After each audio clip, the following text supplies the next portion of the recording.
بسم اللہ الرحمن الرحیم۔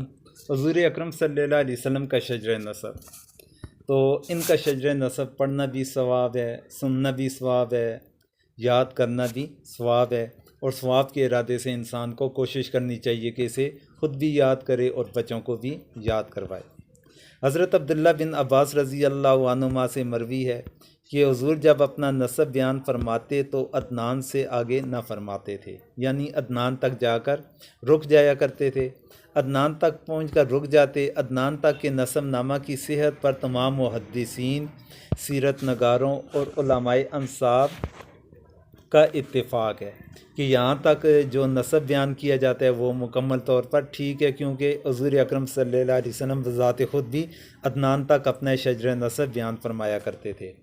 عدنان کے اولاد اسماعیل سے ہونے پر بھی کوئی اختلاف موجود نہیں ہے، البتہ عدنان سے اوپر شجر نسب میں علماء کے ہاں اختلاف ہے، اس لیے عدنان تک شجر نسب بیان کیا جا رہا ہے۔ اس سے آگے جب حضور نے بیان نہیں فرمایا اور نہ ہی اس سے آگے کے شجرہ پر اعتماد کا اظہار کیا، تو ہمیں بھی ادھر تک ہی بیان کرنا چاہیے اور یاد بھی کرنا چاہیے۔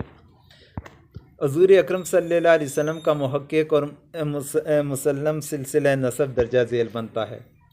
حضور اکرم صلی اللہ علیہ وسلم یہ بیٹے تھے حضرت عبداللہ کے، وہ بیٹے تھے عبد المطلب کے، وہ بیٹے تھے ہاشم کے، وہ بیٹے تھے عبد مناف کے، وہ قصی کے بیٹے تھے، پھر وہ کلاب کے بیٹے تھے، کلاب مرہ کے بیٹے تھے، مرہ کعب کے بیٹے تھے، کعب لوئی کے بیٹے تھے، لوئی غالب کے بیٹے تھے، اور غالب فہر کے بیٹے تھے۔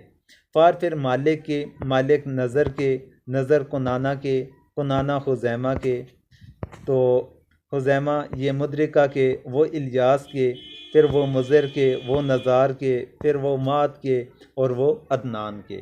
یہ حضور اکرم صلی اللہ علیہ وسلم کا شجر نسب بنتا ہے۔